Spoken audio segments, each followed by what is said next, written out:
All right, welcome back, everyone. So now that my workbench is, I'm gonna call it done. It's done. I put the walls, and you can't see it now because I put my shit back up in there. But I put the walls, interior walls, the insulation, just like you see here. I gotta do some sanding up here. I gotta do some mudding up in that area.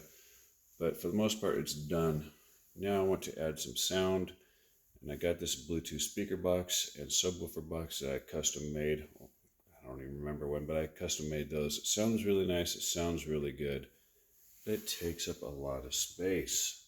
I mean, I think this is about 25 inches across. These are 4-inch drivers. I forget what size 3/4 inch tweeter, but I don't forget how big that circle is, but it's not important. I got parts here to build another one where I could technically separate. I could separate this. Right, and put one speaker half over here and another speaker half over there. I could do that. It still looks a little bit too modern to me. I don't know. I didn't have like a Bluetooth module mounted somewhere. I don't know where, but I want to do something different. So this, some of you may not even be old enough to know what the hell that is. This is a JBL cassette deck. Probably from the 1980s, I would guess. Maybe 90s. I don't know, to be honest with you. But I've already done some modifications to it. I've taken it apart, and this was done for a different purpose back in the day when I lived in a different place. This was mounted up inside of a box first off, and then the box was mounted to the ceiling. Right, so I'd reach up there and turn it on and listen to some music through those drivers, like front and rears, right? The four-way output. But anyway, so this is really old school. We got bass and treble controls. We got fader. We got on-off. We got memory switch and some other functions on there. Really cool stuff. I really like how simple it was. You didn't have to scroll through a bunch of menus to get the sound quality that you want or the sound tones that you wanted, for lack of a better description.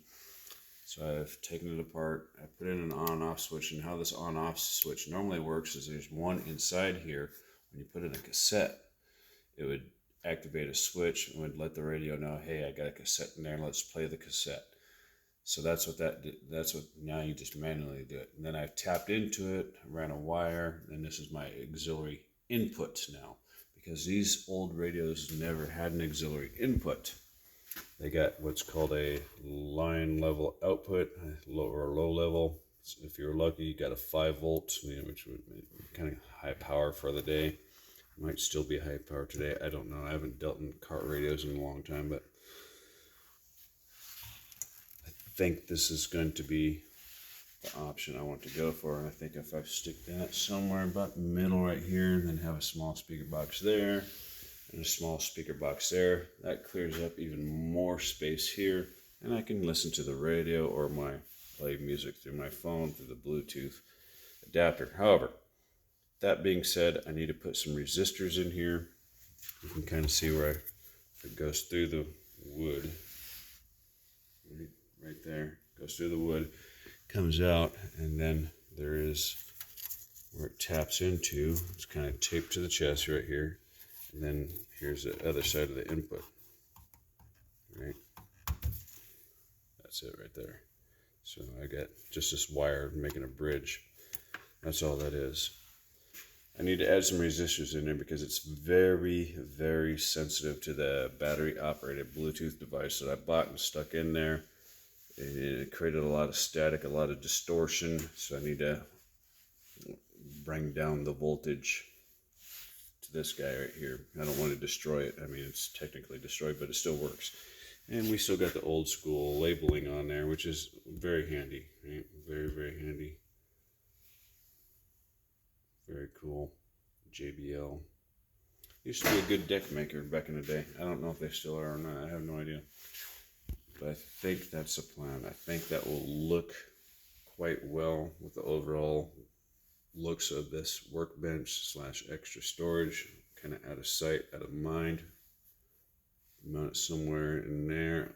to the right side because I'm almost never over here unless I'm plugging something into the power port. Speaker down there, speaker down there.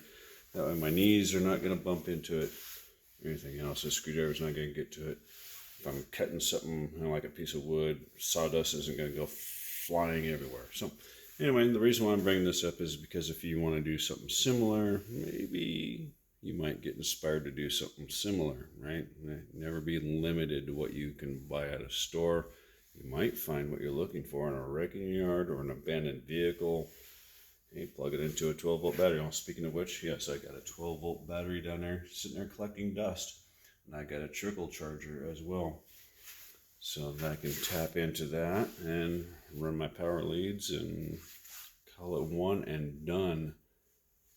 Then maybe make some individual, maybe I'll use those speakers in separate cabinets since I already have them and I already have the matching crossovers. I think I'll use those speakers in a small cabinet there and a small cabinet there. So they'll probably make them out of paint grade MDF and just paint them up black maybe.